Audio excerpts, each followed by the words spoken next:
చాలా మంది చాలా వీడియోస్ పెడుతున్నారు, ట్యాంపరింగ్ చేసినారని, లేకుంటే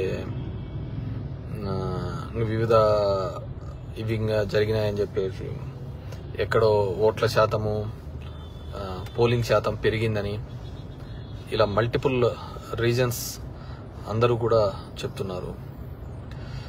సో డెఫినెట్గా, ఎందుకంటే దీని మీద ప్రత్యేకంగా వచ్చే డౌట్స్ ఎందుకు వస్తాయంటే, ప్రశాంత్ కిషోర్ అనే వ్యక్తి చెప్పడం జరిగింది 15 సీట్ల కంటే ఎక్కువ రావు, జగన్ రెడ్డి ఎంబ్రాస్ అవుతాడని చెప్పేసి. ప్యారలల్గా అశ్విని దత్ అదే విషయాన్ని 160 అని చెప్పడం జరిగింది. కేకే సర్వే రిపోర్టు 161 అని చెప్పడం జరిగింది. అచ్చెన్నాయుడు 160 అని చెప్పడం జరిగింది. ఆల్ దీస్ సినారియోస్ బాగా మీరు అబ్జర్వ్ చేస్తే, ఎంతో మంది సెఫాలజిస్టులు, నాట్ ఓన్లీ ఆరా మస్తాన్, చాలా మంది చేసిన సెఫాలజిస్టులు ప్రజలు ఎక్కడే గాని బయటపడలేం. మరి వీళ్ళకి ఏ సర్వే రిపోర్ట్స్లలో ఆ విధంగా బయటపడిందో ఎవరికి తెలియదు అనమాట. సో మరి ఎక్కడ వాళ్లకు ఆ విధంగా బయటపడి 160 వస్తుందని నెంబర్ చెప్పడము, పవన్ కళ్యాణ్ 21కి 21 హిట్ చేయడం, the majorities, if you look in to the majorities చూస్తే అసలు వాళ్ళు కూడా ఎక్స్పెక్ట్ చేసింటారో లేదో ఆ విధంగా మెజారిటీస్ రావడం జరిగింది. If you look in to the చాలా చోట్ల వాళ్ళు కూడా ఎక్స్పెక్ట్ చేయలే ఆ విధంగా వస్తుందని. అండ్ ఒకవేళ ప్రజల్లో అంత వ్యతిరేకత ఉన్నా, ఆ విధమైన భావజాలంతో ఉంటా గానీ, అది మిగతా సెఫాలజిస్టులు చేసినప్పుడు కానీ దీనిలోనూ బయటపడేవాళ్ళు. సో ఎలక్షన్ల తర్వాత కూడా ఏ పార్టీకి వాళ్ళు మాకు పడిందని ఊహలతోనే ఉన్నారు కానీ వ్యతిరేకమైన ఓట్ అని చెప్పేసి. ఈ విధమైన, ఎందుకంటే there are 70 to 80 constituencies which is strong hold for YCP. అలాంటి దానిలో కూడా మెజార్టీస్ తగ్గే కార్యక్రమం కూడా చేయడం జరిగింది. సో కొంతమంది సుప్రీంకోర్టు డెసిషన్ ప్రకారము ఈవీఎంస్ చెక్ చేయొచ్చు కదా అనే దాని మీద కూడా, సరే ఈవీఎం టెస్ట్ చేస్తాము, ఒక ఈవీఎంని చెక్ చేయడానికి 5% ఆఫ్ ఈవీఎంస్ చెక్ చేయొచ్చు అని ఉంది. ఒక ఈవీఎం టెస్ట్ చేయాలంటే 47,000 కట్టి కలెక్టర్కి ఇవ్వాలి, కలెక్టర్ చేయాలి. కానీ ఆ ఈవీఎంలు చెక్ చేసేవారికి వచ్చేవాడు ఎవరు? కంపెనీ రిప్రజెంటేటివే కదా. మరి కంపెనీ రిప్రజెంటేటివ్ వచ్చి అది సరిగ్గా లేదని ఎలా చెప్పగలుగుతాడు? బాగుందనే చెప్తాడు. అండ్ టెక్నికల్గా మనం క్వాలిఫై కాదు, అది మనం క్వాలిఫై కాదు. అది అతను చెప్పినది కరెక్టా తప్పా అని ఇది చేసేదాన్ని. ఇప్పుడు ఒక బండి ఉంది, మెకానిక్ ని చూపిస్తాము, అతను వచ్చి ఇది చెప్తాడు. సో అది కరెక్టో తప్ప ఇంకో మెకానిక్ చూపిస్తే వాడు చెప్తాడు. వెరాజ్ ఈవీఎంస్ కి సంబంధించి టెక్నికల్ గా వాళ్ళ మనిషి వచ్చి చెప్తాడు కాబట్టి లేదు అంత బాగుంది అంటాడు. మనం ఏం చేసేకైతుంది? సో సెలెక్టెడ్ ప్లేసెస్ గా ట్యాంపరింగ్ కానీ లేకుంటే మ్యానిపులేషన్స్ జరిగిందనేది ప్రతి ఒక్కరూ కూడా బిలీవ్ చేస్తున్నారు. ఈరోజు ఆంధ్రప్రదేశ్ రాష్ట్రంలో చెప్తున్నారు. ఇప్పుడు జగన్మోహన్ రెడ్డి ఉన్నారు, ఆయన చెప్తున్నాడు నేను ఇంత మంచి చేశాను. ఇది ఒకవేళ కన్నా ఆ మంచే ఆ విధంగా చెడు అయింది, లేకుంటే ఇంకో విధంగా వెళ్ళారు అంటే చంద్రబాబు చెప్పిన స్కీమ్స్ ఇంకోటి వల్ల వెళ్ళారు అంటే ఇట్స్ బిగ్ అగైన్ పెద్దది. ఇప్పుడు అసలు ముక్కు మోహం తెలియని వాళ్ళు, కొత్త వాళ్ళు కూడా వచ్చి ఆడ ఇది చేయడం అంటే ఇంకేముంటుంది? దేర్ ఇస్ నో రీజన్ కదా.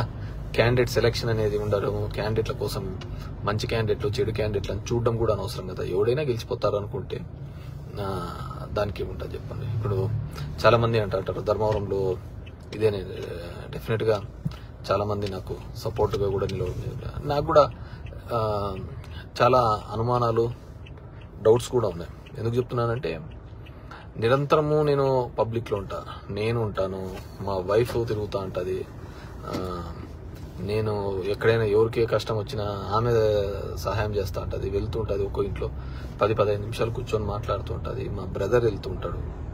ఆల్మోస్ట్ 5 yearsగా మీ ముగ్గురము ఎక్కడో ఒక చోట తిరుగుతూనే ఉంటాం, ఏదో ఇంటికి వెళ్తూ ఉంటాం, ఉంటాము, ఇది చేస్తుంటాం. అలా ఇది చేసినాక కూడా ఇది కాలేదు అంటే సో దెర్ ఈజ్ సంథింగ్, ఎక్కడో ఒక మనకు తెలియని ఒక మిస్ అవుతున్నారు. ఒకవేళ అది మ్యానిపులేషనే కాదు అనుకుంటే, నా గెస్ అయితే ఖచ్చితంగా 20-30 వేల ఓట్లు ఖచ్చితంగా జరిగిన కార్యక్రమమే జరిగింది ప్రతి చోట కూడా. That's make sure of that. And అదేవిధంగా కొంతమంది 90,000 ఇది ఆ మధ్యలో జరిగినది. ఇవన్నీ కూడా వీటన్నిటినీ కూడా కన్సిడర్ చేసి తీసుకుంటే మాత్రం ఖచ్చితంగా ఏదో జరిగిందని. ఇంకా లేదు జగన్మోహన్ రెడ్డిని లేకుంటే అభ్యర్థుల్ని కూడా ప్రజలే తిరస్కరించినారు అనుకుంటే దానికి ఇంకెవరు చేసేయట్లేదు. ఎందుకంటే చంద్రబాబు మంచి మద్యం ఇస్తానన్నాడు, ఆ మద్యం మీకు క్వాలిటీ మద్యం ఇస్తానన్నాడు, మంచి ధరకి ఇస్తానన్నాడు. జగన్మోహన్ రెడ్డి మంచి విద్య అందిస్తానన్నాడు, మంచి వైద్యం అందిస్తానన్నాడు. సో ఇక్కడ విద్యా వైద్యం ముఖ్యమా అని అనుకుంటే అది మందు ముఖ్యమా అనుకుంటే మందు దిక్కే అడుగులు వేసినట్టే అనుకోవచ్చు అనమాట. ఎవరో పెడుతున్నారు పాపం, మా 150 వచ్చింది కదా మరి అప్పుడు డౌట్ రాలేదా అని. ఖచ్చితంగా ఆ రోజు వ్యతిరేకత అనేది పబ్లిక్ గా రిప్రజెంట్ అవుతుంది, కనపడుతోంది. వ్యతిరేకత అనేది బాగా కనపడుతుంది అందరికి విజిబిలిటీగా కూడా. సో జగన్మోహన్ రెడ్డి గారు అప్పుడు చెప్పిన ప్రతి సెఫాలజిస్ట్ కూడా ఎక్సెప్ట్ ABN TV5 తప్ప ప్రతి ఒక్కరూ కూడా 135+ వస్తుందనే చెప్పినారు. ఇప్పుడులా కాదు, ఇప్పుడు చెప్పినది ఓన్లీ 3. కానీ 160 ఫిగర్ని డైరెక్ట్గా ఎలా మ్యాచ్ చేసి చెప్తున్నారు అనేది ఇట్స్ బిగ్ క్వశ్చన్ అనమాట. What ever maybe. అండ్ అందరికీ కూడా విన్నమించుకునేది ఏంటంటే నన్ను కలవడానికి కానీ దీనికి కానీ దయచేసి రావద్దండి. Because I'm very much upset with the way results అంటారు. అంతా చేసిన తర్వాత సరే ఎవడు పని చేయనోడికి అయితే ఏదో వచ్చిన 2 నెలలు మనకు 1000 ఓటు అనుకుంటే ఒక రకం. కానీ బ్లడ్ అండ్ స్వెట్ అంతా పెట్టిన తర్వాత కూడా ఎన్నో ఇది చేసిన తర్వాత కూడా చేసిన తర్వాత నాకు నిజంగా ఫెల్ట్ వెరీ అప్సెట్. సో నన్ను కలవడానికి కూడా దయచేసి నేను I want to come back. నేను దాని నుంచి బయటకు రావడానికి కూడా నాకు టైం పడుతుంది. నన్ను కలవడానికి కూడా దయచేసి కొన్ని రోజులు ఎవరు రావద్దండి. ఎందుకంటే ఎవరు కష్టపడలేదని నేను చెప్పటం లేదు, కార్యకర్తలు అందరూ కూడా బాగా కష్టపడినారు, చేసినారు. బట్ నేను అనుకున్నంత రిజల్ట్స్ రానప్పుడు డెఫినెట్గా ఇట్స్ నన్ను చాలా సెట్ బ్యాక్ చేసింది, వెనకడుగు వేయాల్సి వచ్చింది. కాబట్టి దయచేసి నన్ను కలవడానికి కానీ దీనికి కానీ కొన్ని రోజులు నన్ను let me live my own. ఇది ఎందుకంటే I spent my personal life,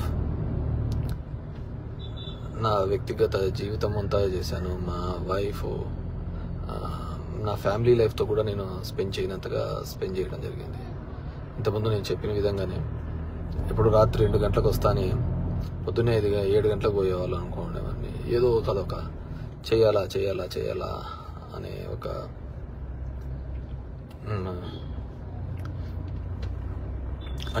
ఒక భావన ఉండేది అనమాట.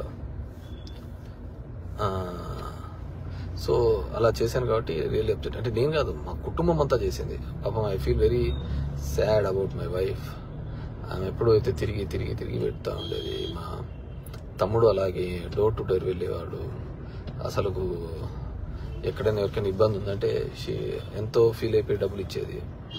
అసలు ఇల్లు లేదనే వాళ్ళు కానీ, ఒక కష్టం వచ్చిందన్న, ఒక సాయం వచ్చిందన్న అన్నా కానీ వెనకడుగు వేయకుండా సాయం చేసుకుంటూ పోయేవాళ్ళం. సో ఆ విధంగా జరుగుతున్నప్పుడు ఇదన్నమాట. సో డెఫినెట్గా అందరికీ తెలిసిన విధంగానే సమ్ మ్యానిపులేషన్ అనేది మొదటి నుంచి ఉండేదే. అది జరిగిందని బలంగా నమ్ముతున్నాం. కానీ సైంటిఫిక్గా ప్రూవ్ చేయడానికి ఏదీ లేదనమాట. ఎందుకు చెప్తున్నానంటే, నువ్వు ఇప్పుడు డబ్బులు కట్టి ఈవీఎంస్ చెక్ చేసుకున్న దానికి వచ్చేది వాళ్ళ ఏజెన్సీనే వస్తాడు. వాడు ఏం లేదనే చెప్తాడు, మనం కూడా ఏం చెప్పలేం కదా. సో అదొక అంశాన్ని. రెండోది, ఊర్లలో కూడా చిన్న గొడవలు. మా వాళ్ళందరూ అంటారు, అన్న మనం ఏమి అప్పుడు వచ్చినప్పుడు చేయలేదున్నా, ఈ న్యాయాలు చూస్తే ఇప్పుడు చూడున్నా ఇట్లా చేస్తున్నారు, ఇది అంటుంటారు. సరే, నా ఆలోచన విధానము వాళ్ళకుండల్లా, వాళ్ళ ఆలోచన విధానము ఆ విధంగా లేకపోవడం వాళ్ళ దురదృష్టం. నేను ఈరోజు నేను విన్నా, ఎవడో ఒక +2 పిల్లోడు ఎప్పుడో క్రికెట్ ఆడుతున్నప్పుడు ఏదో 6లు కొట్టాడంట. వాడు వాళ్ళ ఇంటి మీదకి పోయి ఈరోజు రారా ఇప్పుడు వచ్చి 6లు కొడుతురా అంటారా అన్నారంట. వాడు వైసీపీ లీడర్ పిల్లోడు ఎప్పుడు క్రికెట్ ఆడుతున్నప్పుడు కొట్టాడంట. వాళ్ళ ఇంటి దగ్గరికి పోయి మళ్ళీ ఇప్పుడు రారా ఇప్పుడు వచ్చి 6 కొడతాను భయోందోళన చేసే పద్ధతి. అంటే సచ్ చీప్ ట్రిక్స్. అంటే ప్రతిదీ ఎక్కడికి పోతా అంటే అది మీరు చేసేది అన్నీ కూడా ఇది పోతుంటారు కదా. సో ఈ 5 yearsగా ఎక్కడే కానీ ఒక క్రైమ్ కానీ ఒక ఇది కానీ జరగకుండా మనం అందరికీ తోడుగా ఉండాలా, హెల్ప్గా ఉండాలనే ఒక ఆలోచనతో చేయడం జరిగింది. సరే ఉంటారు కొంతమంది ఆ విధమైన క్యారెక్టర్స్తో ఉండే వాళ్ళు ఉంటారు. So be bold and be strong. మన సమస్యను మనమే పరిష్కరించుకోవాలి. మన కోసము దేవుడు వస్తాడో లేకుంటే ఇంకోటి వస్తాడో అనేది ఎక్కడ ఉండదన్నమాట. సో మన సమస్యను మనమే పరిష్కరించుకోవాలనుకున్నప్పుడు మీరందరూ కూడా ఎవరికి వాళ్ళు కూడా గట్టిగా ఉండి అందరూ కూడా కలిసికట్టుగా పనిచేసే విధంగా అందరూ కూడా ప్రయత్నం చేయాలని చెప్పేసి కోరుకుంటాను. నిజంగా జరుగుతున్న పరిణామాలు ఇవన్నీ కూడా కొంతమంది నిన్న చూసాం, దాడిశెట్టి రాజా మాట్లాడుతూ సీఎంఓలో ఏం తీసుకొచ్చి చీకటి పట్టాను ఏం చేస్తావు రాయడం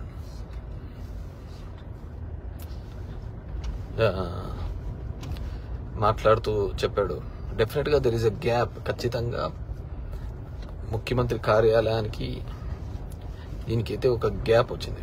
ప్రతిదీ ముఖ్యమంత్రి గారికి చెప్పడం, ఆయనకి చెప్పడము, దాని రిజాల్వ్ కాకపోవడము. ఎమ్మెల్యేలు మంత్రులు కూడా చాలా సందర్భాల్లో వెయిట్ చేస్తున్న సందర్భం నేను చూశాను. బయట వెయిట్ చేస్తున్న సందర్భం లోపల ఎవడో కూర్చొని మాట్లాడుతూ అంటాడు,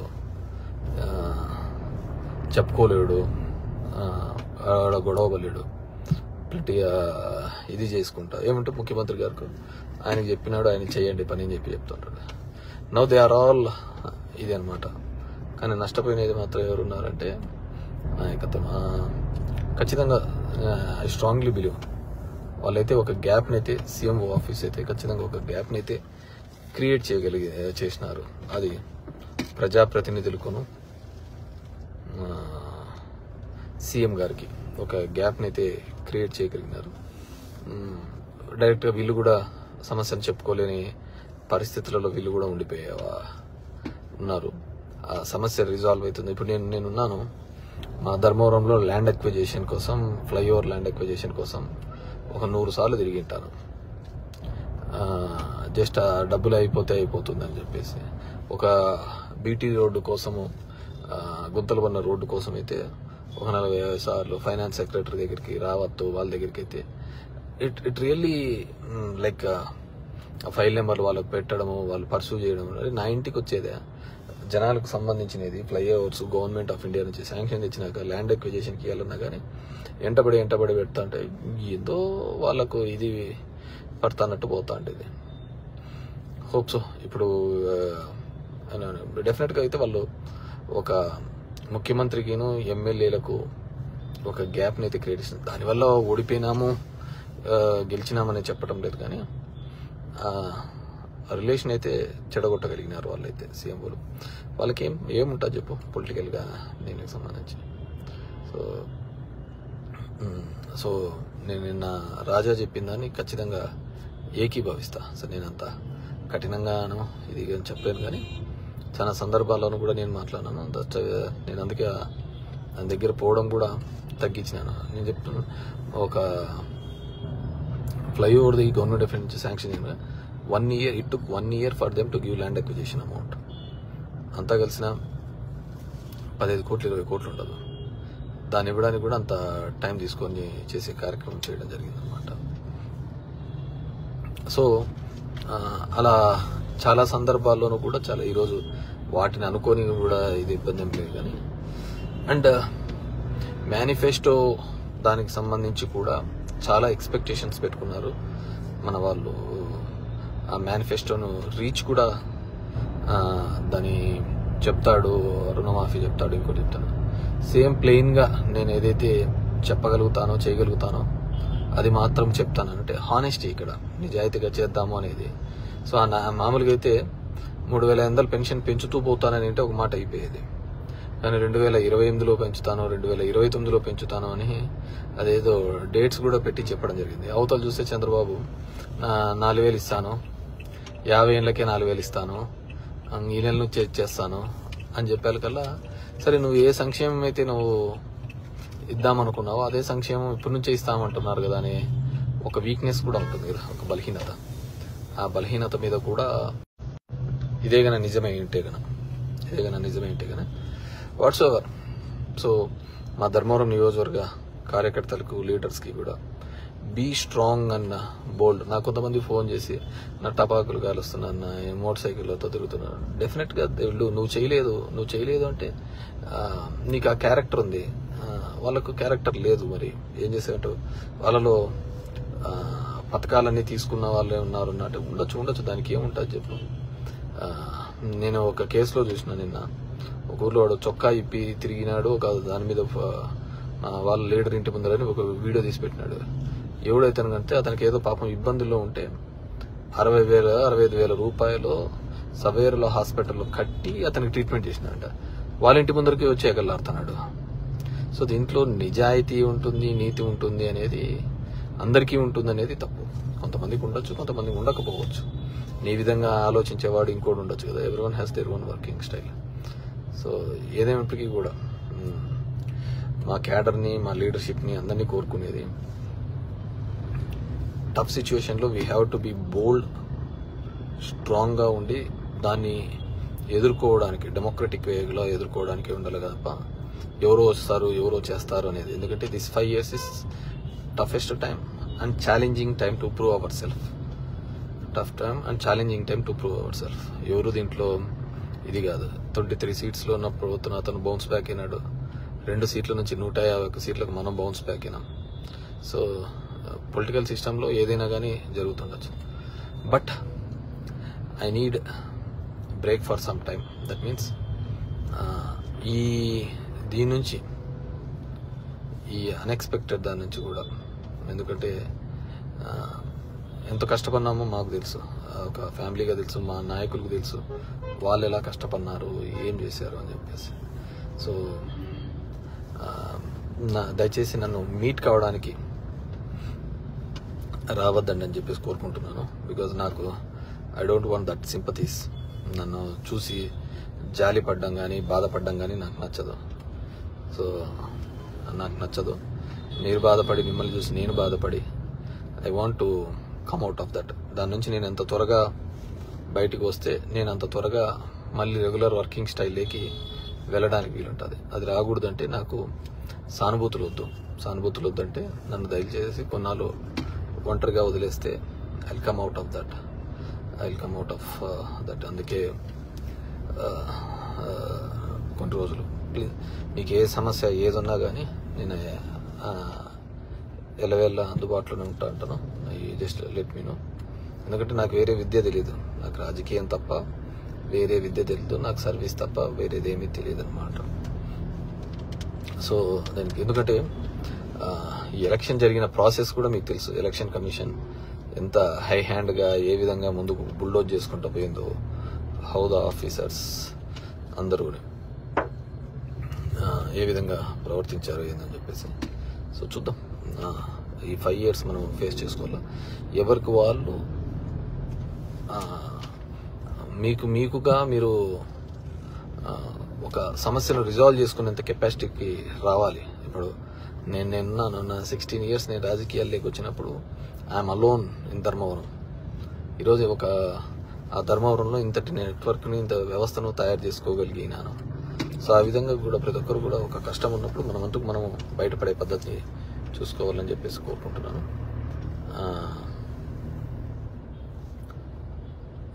సో ఎవరో చెప్తున్నారు, శ్యామ్ యాజ్ ఎ పొలిటీషియన్ కార్యకర్తలకు నా అంత అండగా ఉండేవాళ్ళు లేరు, వాళ్ళకి ఏ కష్టం వచ్చినా కానీ డెఫినెట్గా ఐఎమ్ ద ఫస్ట్ పర్సన్. కానీ కొన్ని రోజులు నాకు I need to time to come out. నేను మనిషినే కాబట్టి ఎమోషన్స్ ప్రతి ఒక్కరికి ఉంటా. అంటే దాని నుంచి రావాలంటే I need some time from that,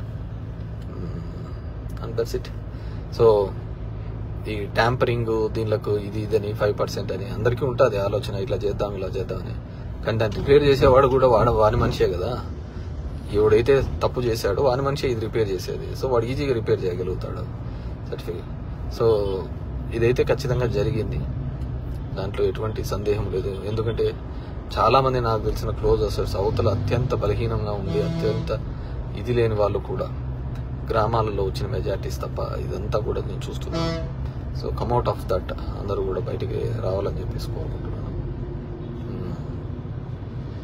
thank you. ఎవరో చెప్పారు నా కార్యకర్తలకు అందరికీ ధైర్యం చెప్పాలి. కార్యకర్తలు అంటేనే ధైర్యంగా పోరాడే వాళ్ళే కార్యకర్తలు, చెప్పేదేం లేదు. నేను అదే చెప్తున్నాను కదా, ఎవరికి వాళ్ళు they have to come out of this, బయటకు వచ్చి ప్రపంచంలోకి ఇది చేయాలి. Will give chance for them. వాళ్ళకు అంత మ్యాండేట్ ఇచ్చిన తర్వాత మనము ఇవ్వాలి కదా, వాళ్ళకు కూడా అవకాశం ఇవ్వాలి. వాళ్ళు ఏ విధంగా సర్వీస్ చేస్తారో, ఇదే విధంగా గొడవలు చేసుకుంటూ పోతా అంటారా, ఇదే పద్ధతిలో ఉంటుందా, లేకుంటే వాళ్ళు ఏదేదో చేస్తామన్నారు కదా. ఐ థింక్ చెప్పడం మర్చిపోయినా, యాక్చువల్గా చంద్రబాబు నాయుడు గారికి this the best opportunity. Last time మాకు 2019లో జగన్మోహన్ రెడ్డి గారు ప్రధాని మోడీని అడిగి వచ్చిన తర్వాత ఒకటే మాట చెప్పేవాడు, మన అవసరం లేదు, వాళ్ళకు 300 సీట్లు వచ్చినాయి. సో ఈ ప్రత్యేక హోదా అనేది సో మన అవసరం లేదు కాబట్టి మనం అడగలేకపోతున్నామని. కానీ ఇప్పుడు చంద్రబాబు నాయుడుకు రైట్ ఆపర్చునిటీ. ఎందుకు సరైన అవకాశం అంటే ఈయన లేకపోతే ఎన్డీఏ గవర్నమెంట్ ఉండదు. సో ఈయన లేనప్పుడు ఎన్డీఏ గవర్నమెంట్ లేదన్నప్పుడు ఎన్డీఏ గవర్నమెంట్ ఉన్నప్పుడు ఖచ్చితంగా మా స్టేట్స్ ఇవ్వండి అని చెప్పేసి అడగడానికి వీలుంటుంది. సో అది డిమాండ్ పెడతాడా లేదంటే పదవుల కోసమే ఉంటాడా అనేది చూడాలి. ఆయనకైతే రియల్లీ గుడ్ ఆపర్చునిటీ. ఎందుకంటే చాలా క్రైసిస్ సిచ్యువేషన్స్లలో కూడా ఇలా అడిగి తెచ్చుకున్న సందర్భాలు ఉన్నాయి. ఇప్పుడు కూడా అదే సందర్భంలో ఉంటుంది ప్రత్యేక హోదా. ఎందుకంటే అవతల ఇంకోటి ఇస్తామంటున్నారు కాంగ్రెస్ గవర్నమెంట్, నేను ఇస్తాను ప్రత్యేక హోదా అంటుంది. సో ఇటువైపు పోతే ప్రత్యేక హోదా వస్తుంది, ఇటువైపు వస్తే పదవులు వస్తాయి. మరి పదవుల సైడ్ ఉంటాడో ప్రత్యేక హోదా ఉంటాడో వీ హ్యావ్ టు చెక్ అన్నమాట.